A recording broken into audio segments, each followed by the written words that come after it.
여러분 행복하십니까? 여러분 어떻습니까? 얼마 전, 몇 년 전, 되게 오래전이죠. 오래전에 한 대통령 선거에서 후보가 행복하십니까? 이렇게 물었고 다녔던 것도 기억이 납니다. 행복합니까? 라고 물었을 때에는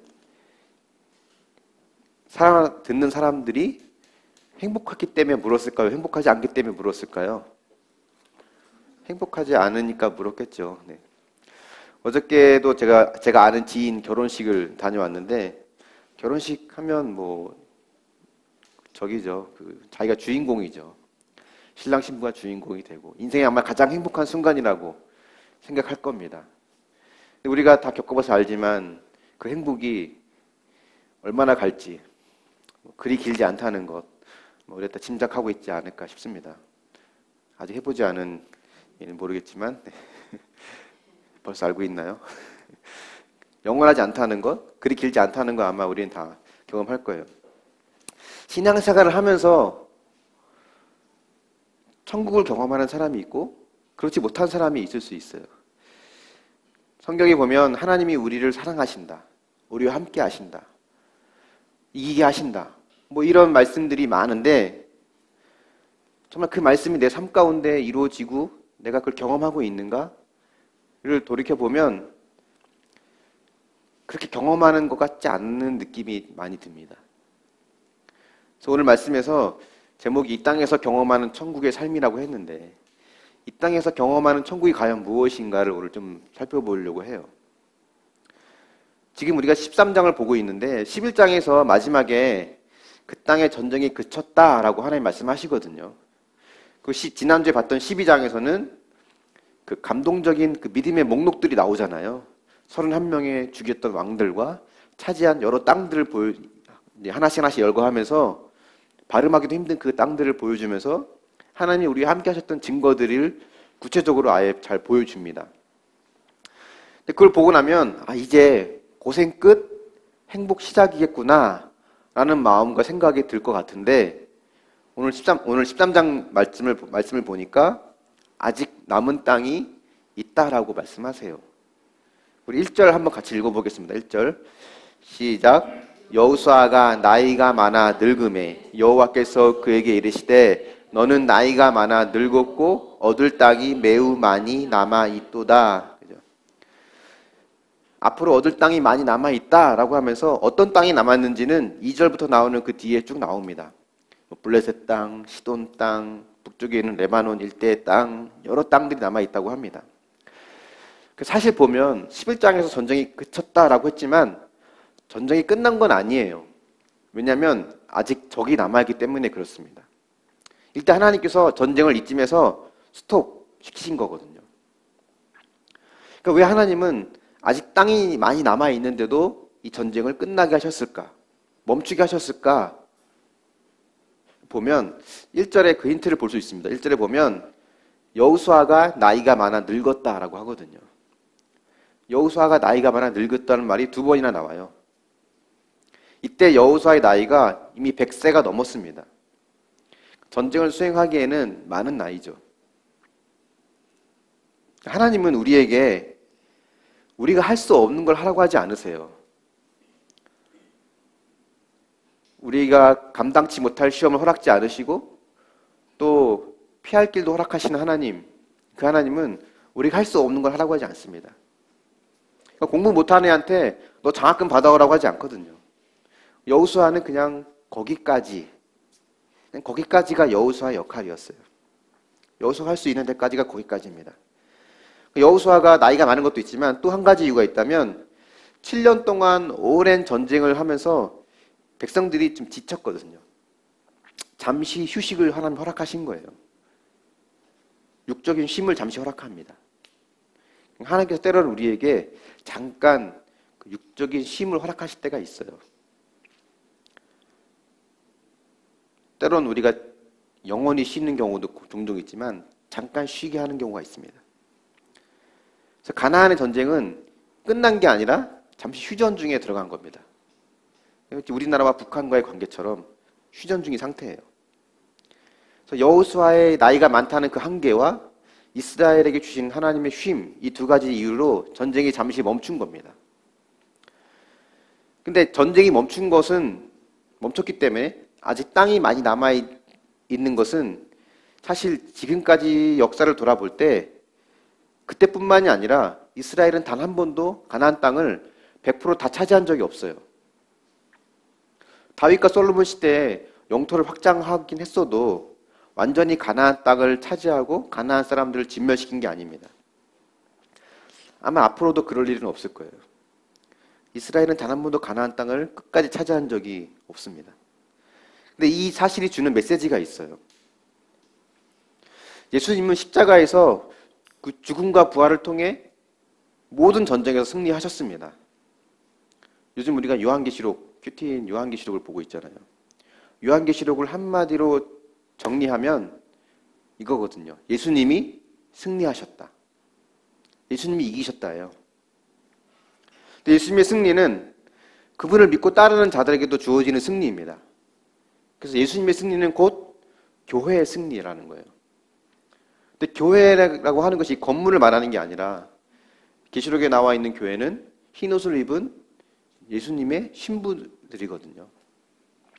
예수님의 보혈로 깨끗이 씻김 받은 예수님을 주로 고백하는 자들이 예수님의 신부이자 교회예요. 그러니까 예수님의 승리는 곧 교회의 승리이면서 나의 승리라는 거거든요. 그럼 여러분에게 묻겠습니다. 여러분 진짜 모든 전쟁에서 다 이기셨나요? 다 승리했습니까? 아직도 전쟁 중인 거 있지 않습니까? 때론 그 전쟁에서 질지도 모른다 생각 들기도 합니다.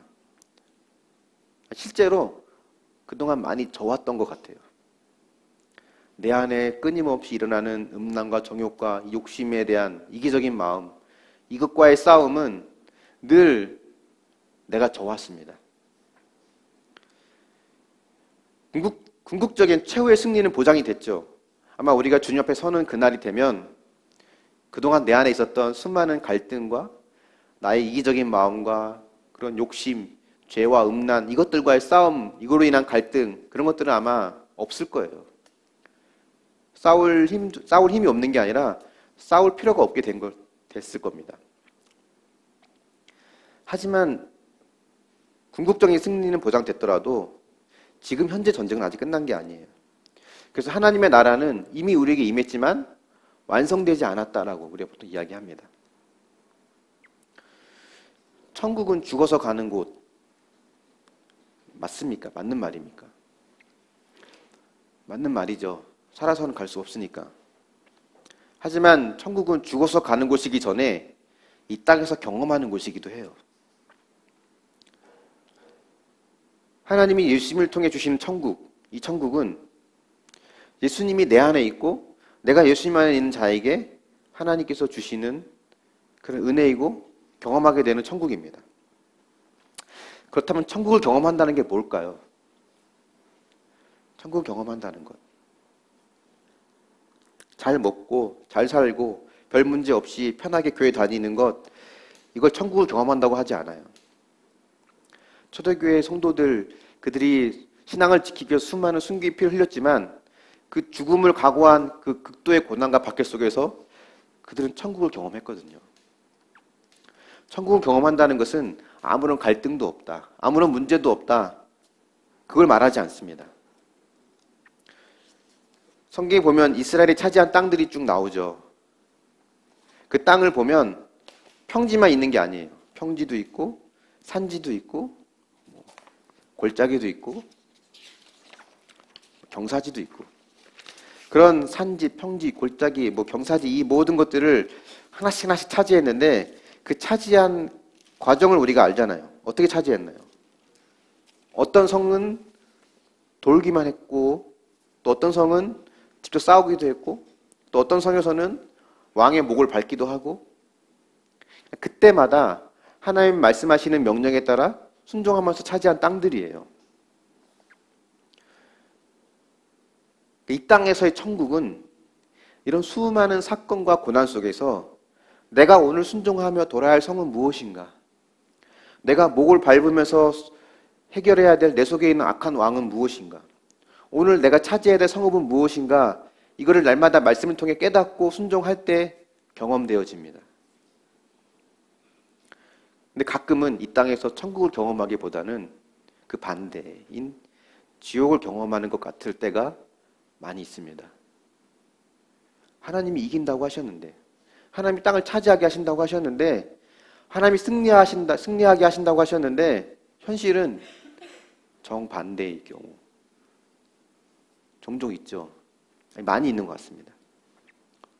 천국을 경험하기는커녕 오히려 지옥을 경험하는 듯한 그런 때, 언제 우리가 지옥을 경험하는지 아십니까?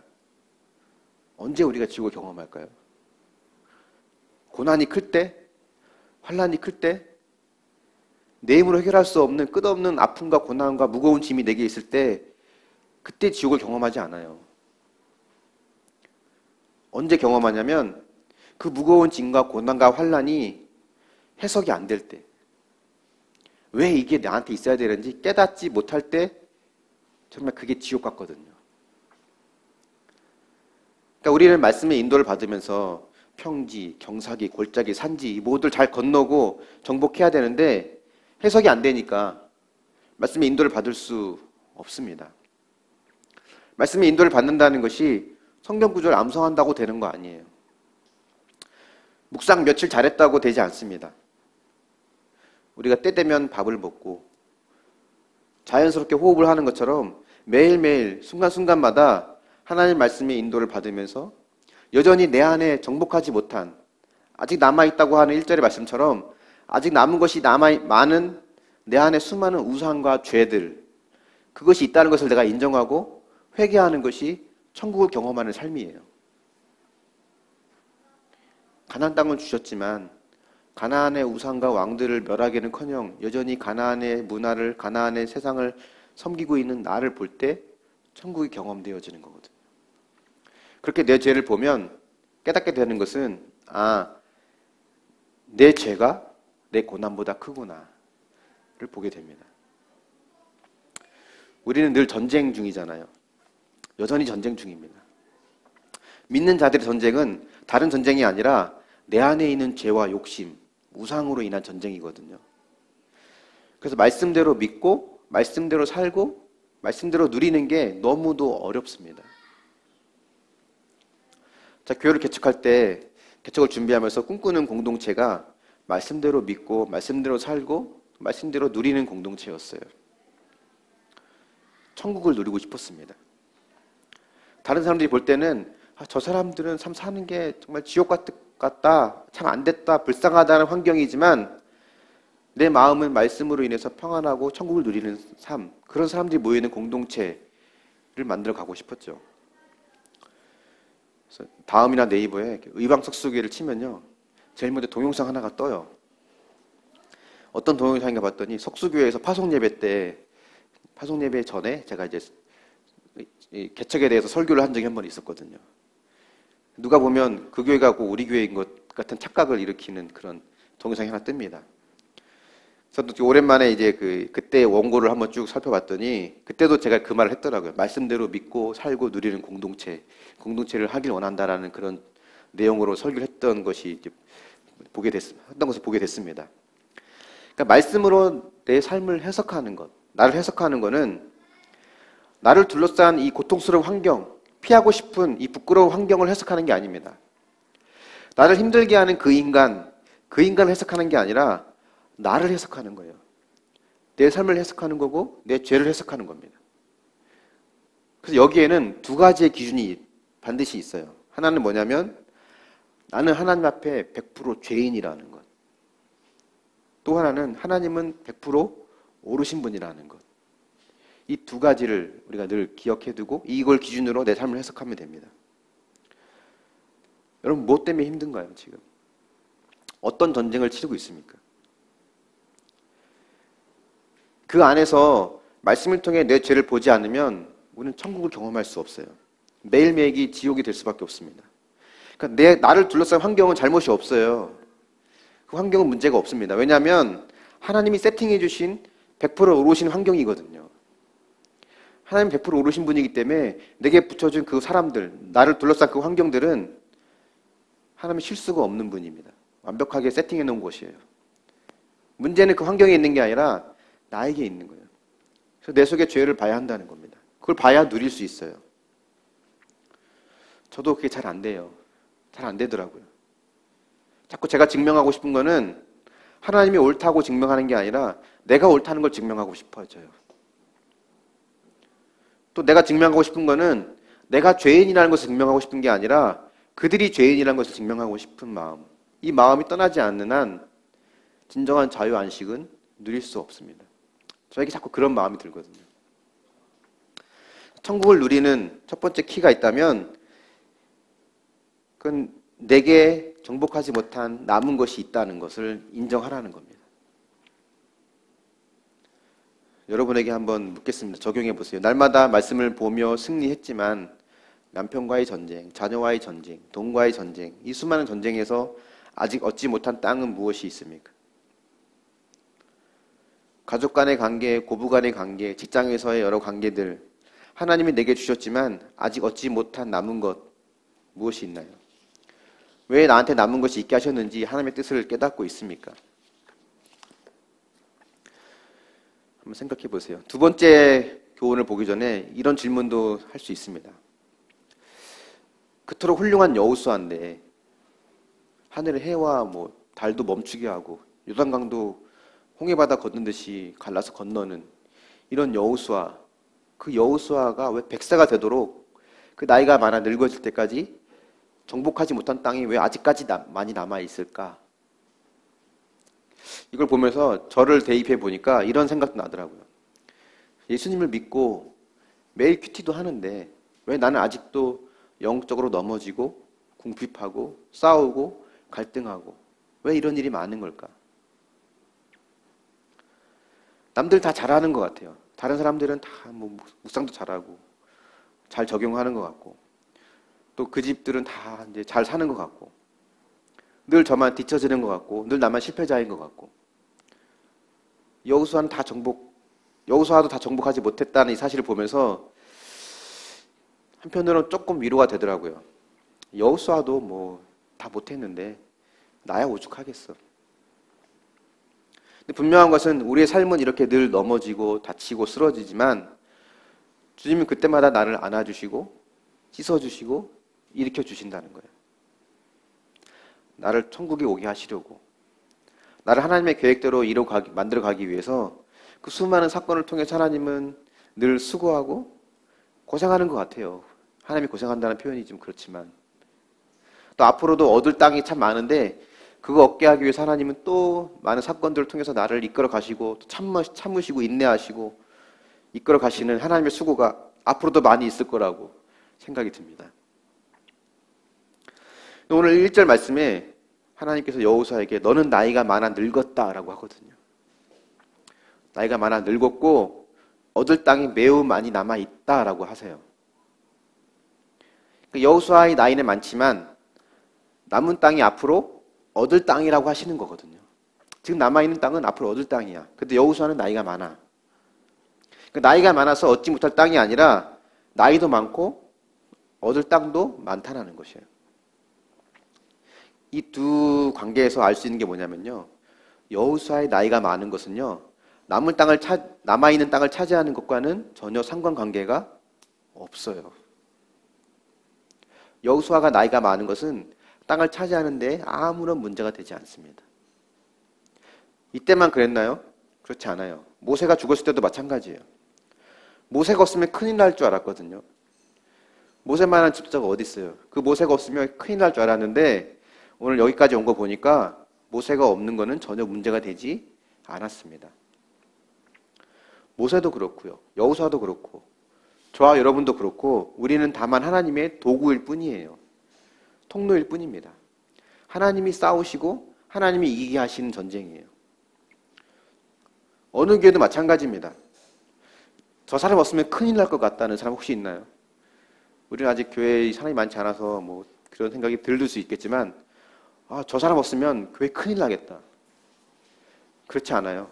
진짜 하나님이 하시는 교회면 그 사람이 없어도 아무 문제가 없습니다. 그러니까 어떤 공동체든 나 아니면 안 된다는 생각은 가장 교만한 생각이에요. 교회만 그런가? 그렇지 않습니다. 가정도 마찬가지예요. 난 할 만큼 했어. 더 이상 할 것이 없어. 또 뭔가 하기엔 난 너무 지쳤어. 라는 생각이 들 때가 있죠. 여호수아에게 하나님께서 넌 나이가 많아. 너무 많아. 라고 한 것처럼 우리 몸의 나이는 아니더라도 우리 생각과 우리 마음의 상태가 뭔가 하기에는 너무 지친 상태일 때 주님은 우리에게 넌 나이가 너무 많아 라는 말씀을 하실 때가 있습니다. 그럴 때 여러분 생각은 여러분에게 어떤 생각이 드나요? 이런 예를 들어보면 어떨까 한번 상상할 수 있을 것 같아요. 어떤 분이 계신데 일생을 고통과 고난 가운데 보내다가 나이 50이 되고 60이 됐다고 합시다. 그 긴 시간 동안 시부모님을 평생 모셔오고 자녀는 장애가 있고 장애 자녀를 키우고 남편은 무능력하고 부족한데 그런 남편에게 순종하느라고 쉴 틈 없이 긴 세월을 수고하고 보낸 한 사람이 있다고 생각해 보세요. 근데 없는 얘기가 아니에요. 우리 그 큐티인 뒤에 나오는 그 간증 중에 보면 그럼 이렇게 심란한 가정 가끔 나와요. 평생 시부모님 모셔 살면서 구박받고 남편은 돈 안 벌어다 오면서 가끔 집에 안 들어오고 애들은 장애를 안고 있어서 평생 애 곁에서 애를 수발해야 되는 끝이 보이지 않는 터널 같은 이 인생 속에서 지쳐버린 그런 그들에게 주님이 너는 나이가 너무 많다 라는 이야기를 한다면 지난 세월을 돌아볼 때 어떤 기분이 들까요? 한편은 억울한 마음이 들 수도 있고 답답한 마음이 들 수도 있고 그럴 수도 있겠죠. 근데 오늘 말씀을 자세히 보면 남은 것이 많은데 그 남은 것은 뭐라고 말하냐면 그것은 얻을 땅이라고 합니다. 얻을 땅에 남은 것이 앞으로 얻을 땅.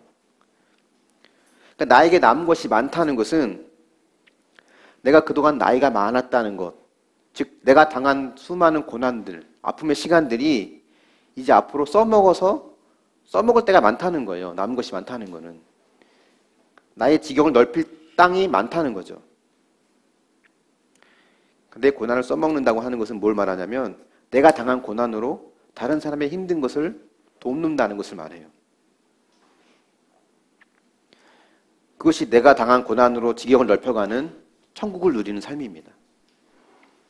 몸이 아파본 사람은 아픈 사람 마음을 잘 이해해요. 그래서 아파서 고비를 넘기다가 고비를 넘기고 또 고비를 넘기고 그러다가 누군가의 기도로 병이 나은 사람들은요 상당히 많은 숫자가 그 병을 고치는 치유의 은사를 갖고 있더라고요.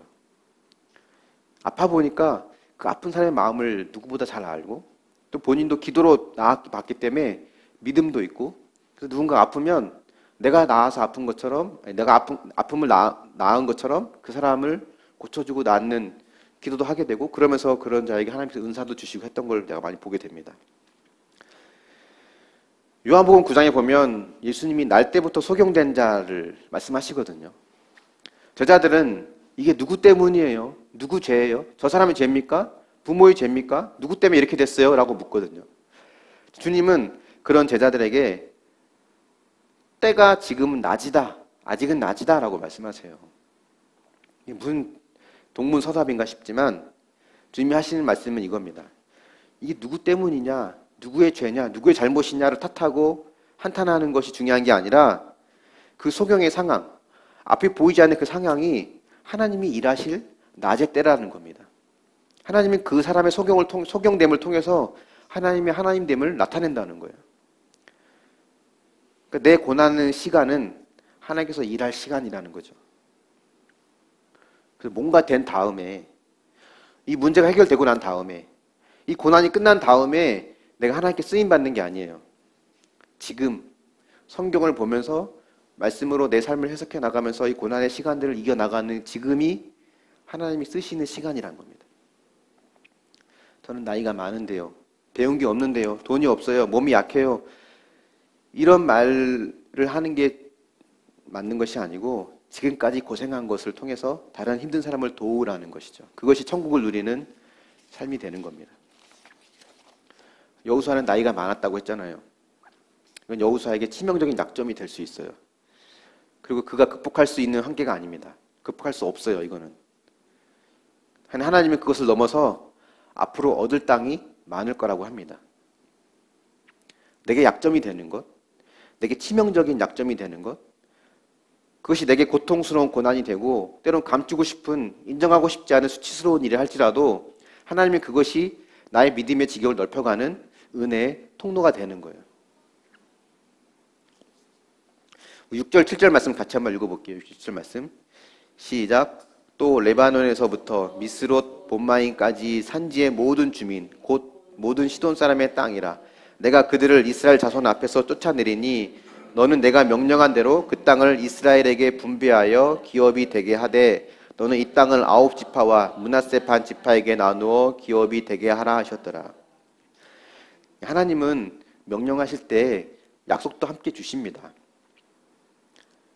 오늘 6절의 내용이 보니까 내가 그들을 이스라엘 자손 앞에서 쫓아내리니 라고 하거든요. 하나님이 쫓아내겠다고 말씀하시는 거예요. 그러니까 하나님이 하실 일은 쫓아내시는 일이고요. 내가 할 일은 내게 남은 것들, 내가 그동안 나이가 많다고 느껴지는 나의 약점들, 내가 겪었던 고난들을 내가 이걸 다른 사람의 회복을 위해서 써먹어야겠다라는 마음을 가지면 하나님은 내 욕심을 쫓아주겠다.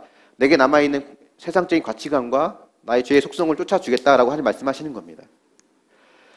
근데 문제는 뭐냐면 아직 내 안에 이 가나안의 세상과 가치관을 쫓고 싶어하는 욕심이 가득하고 부끄러워서 혹은 자존심이 상해서 인정하지 못하는 나의 약점과 고난이 있기 때문에 우리는 그걸 누리지 못하는 것 같아요.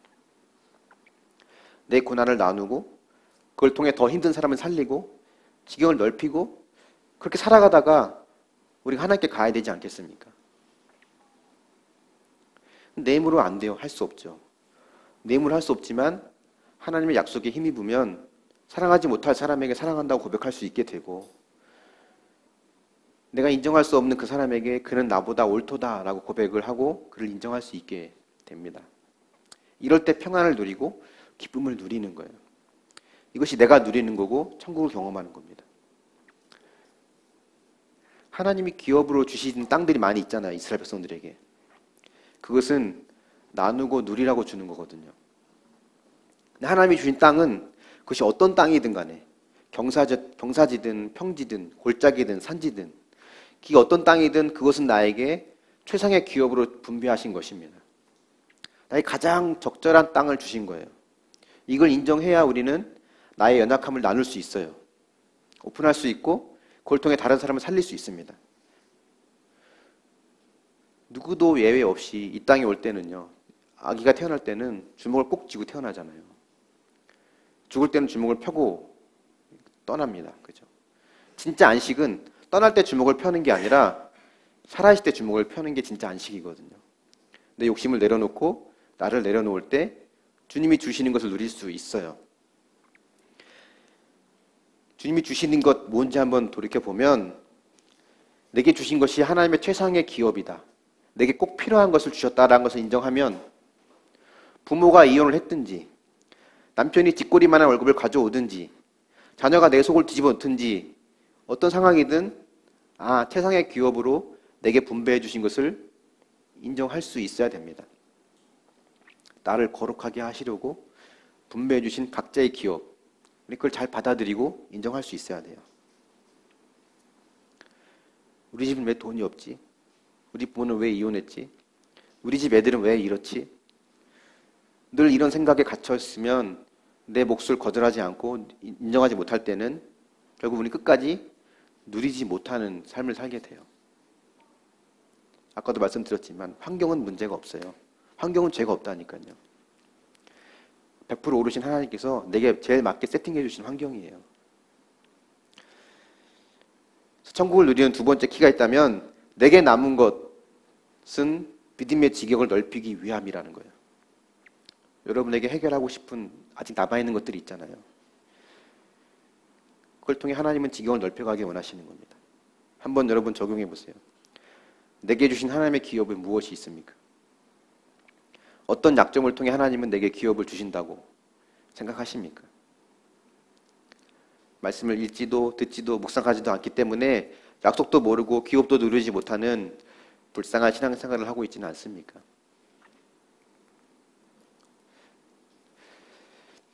마지막 우리 본문 14절 말씀 한번 같이 읽어볼게요. 14절 말씀입니다. 시작. 오직 레위 지파에게는 여호수아가 기업으로 준 것이 없었으니 이는 그에게 말씀하신 것과 같이 이스라엘의 하나님 여호와께 드리는 화제물이 그들의 기업이 되었습니다. 특별히 레위 지파에게는 여호수아가 기업으로 준 것이 없다라고 합니다. 땅을 주지 않은 거예요. 그리고 하나님께서 직접 그들의 기업이 되신다라고 하십니다. 그러니까 레위 지파의 조상인 레위는 어떤 사람이었냐면 원래 살인자였거든요. 학살한 자였어요. 야곱의 12아들이 죽기 전에 이제 자녀들을 놓고 축복을 하는데 이 셋째 아들 레위와 넷째 시몬은 축복은커녕 저주의 말을 남겼거든요. 그러니까 레위나 시몬에게는 수치스러운 일이죠. 근데 레위는 이걸 회복했어요. 저주를 축복으로 바꾸었고 시몬은 그 저주가 그대로 이루어져서 그 지파가 끊어졌습니다. 레위가 어떻게 이걸 회복했을까? 이 저주를 축복을 어떻게 회복했는지 여러분 아십니까? 출애굽 이후에 광야에서 이스라엘 백성들이 금송아지를 만들고 우상 숭배에 빠져 있을 때 모세가 이스라엘 백성들을 향해서 누구든지 여호와 편에 서 있는 자는 나오라고 외쳤거든요. 그때 레위가 나왔어요. 레위가 나와서 하나님의 거룩한 분노를 가지고 우상 숭배에 동참했던 자들 약 3,000명가량을 심판을 합니다. 광야에서 이 앞으로의 일이 모든 것이 불투명해질 때 레위가 자신의 죄를 회개하며 하나님 편에 서게 된 거예요. 이것이 레위로 하여금 저주의 인생에서 축복의 인생으로 바뀌게 됐습니다. 그러니까 우리의 인생이 때로는 고독하고 공고하고 어둡고 슬프죠. 힘들 때가 많이 있습니다. 근데 이런 길을 하나님이 잘 아세요. 하나님이 기뻐하는 인생은 레위처럼 하나님만이 나의 기업이 되는 인생입니다. 실패할 수 있죠.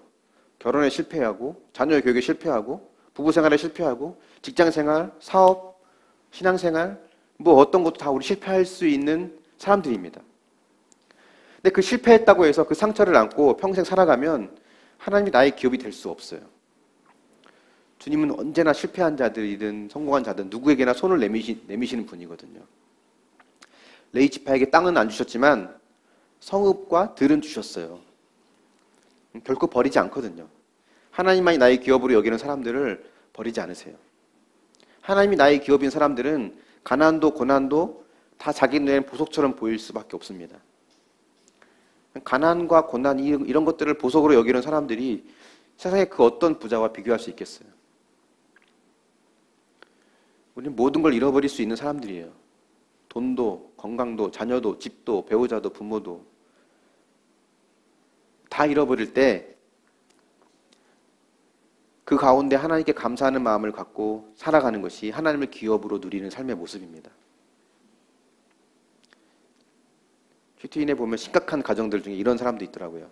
알코올 중독의 아버지, 남편은 도박꾼, 돈도 이제 도박 때문에 다 집도 다 날아가서 넘어가서 돈도 없고 집도 없고 자식은 없고 몸은 병들어 있고 그러니까 이런 최악의 상황 누가 보더라도 참 어떻게 살아가나 하는 그 상황의 사람들이 그런 사람들이 사람을 볼 때 우리가 볼 때는 불쌍한 환경이지만 하나님만이 기업인 삶을 누구보다 잘 보여줄 수 있는 가장 최고의 환경이 되는 거예요. 근데 만약 그 사람에게 하나님이 그 사람의 기업이 되지 않는다면 그 사람은 그냥 누구보다 불쌍한 사람일 뿐이에요. 레위인이 땅을 받지 못한 것이 좋은 일인가 나쁜 일인가? 남들 다 받는 것, 눈에 보이는 것 나한테 없으면 속상하고 억울하죠. 우리들 눈에 보이는 것 때문에 흔들리지 않습니까? 늘 옆집은 잘 사는 것 같고 늘 저 사람은 저 집 남편은 늘 가정적인 것 같고 저 집 애들은 늘 공부도 잘하는 것 같고 늘 우리 눈에 보이는 것에 흔들리는 사람들이에요. 근데 레위는 그것에 개의치 않았어요. 좋은 일인지 나쁜 일인가 따질 필요가 없었어요. 왜냐하면 하나님이 그들의 기업이 되었기 때문에. 이 땅에서 천국을 경험하는 마지막 키가 있다면 하나님만이 나의 기업이 되는 삶입니다.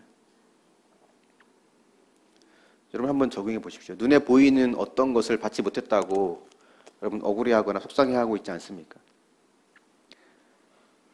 그 기업을 주지 않았다고 내가 그 기업을 주지 않았다는 것 때문에 인생이 힘들다고 생각하지 않나요? 아니면 그 기업을 받지 않았기 때문에 내가 하나님만을 기업으로 여길 수 있는 인생이 됐다라고 고백할 수 있습니까? 주지 아니한 그 환경이 최고의 축복이라고 고백할 수 있나요? 말씀의 결론을 맺어보겠습니다. 사실 우리 인생은요, 별 인생 없어요. 옆에 사람들 봐도 사실 따지고 들어가 보면 다 거기서 거기 아니겠습니까? 다 가진 것 같아도 정복하지 못하고 누리지 못한 땅이 다 서로의 각자에게 있습니다. 그러니 그 각자에서 연약함을 인정하고 격려해 줘야 되죠. 다 가진 것 같아도 아직도 얻을 땅이 많이 남아있는 것이 우리의 삶이고 우리의 모습이에요.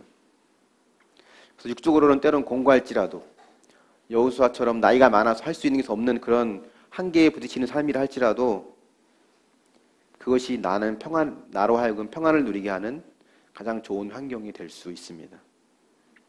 이스라엘과 여호수아는 끝내 가나안 땅 전부를 차지하지 못해요. 그렇다고 그들이 실패한 인생일까요? 그들이 실패한 사람들인가요? 정복해야 될 것은 많이 남아있지만 하나님은 그들과 함께 하셨어요. 지금도 함께 하시죠. 우리의 삶도 마찬가지입니다. 이 땅에서 하나님의 나라는 완성되지 않습니다. 여전히 우리는 실패하고 죄짓고 아픔과 상처를 경험하기도 합니다. 진정한 하나님 나라의 완성은 주님 나라 갈 때 이루어져요. 그래서 우리는 그 소망을 보고 살아가는 거 아니겠습니까? 영원한 소망을 보는 것. 십자가에서 주님께서 나의 모든 무거운 죄의 짐을 짊어지셨기 때문에 우리는 그 짐을 주님께 내려놓을 수 있고 영원한 안식과 행복을 누릴 수 있는 거예요. 주님은 그 행복과 안식을 이 땅에서 누리길 원하십니다. 나를 위해 예수님은 십자가에서 죽어주셨어요. 하나님은 나에게 그걸 믿을 수 있는 믿음을 주셨고 자녀 삼아 주셨습니다. 성경에는 끊임없이 나와 함께 하겠다고, 널 사랑한다고 말씀하세요. 이 이야기를 구체적으로 내 삶에 적용해보면 이렇게 적용할 수 있어요. 하나님은 나에게 가장 합당한 직장을 주셨고, 하나님은 나에게 가장 합당한 질병도 주셨고, 하나님은 나에게 가장 합당한 부모, 형제, 배우자, 자녀도 주셨고, 나에게 가장 맞은 공동체와 교회도 주셨고, 이걸 인정해야 우린 누릴 수 있습니다. 나에게 주어진 이 모든 환경을 나의 영적인 기업으로 누리고 그걸 나눔으로 영육 간의 참된 평안과 안식을 누리는, 그걸 통해서 천국을 누리는 그런 저와 여러분이 될 수 있기를 예수님의 이름으로 축원합니다. 아멘.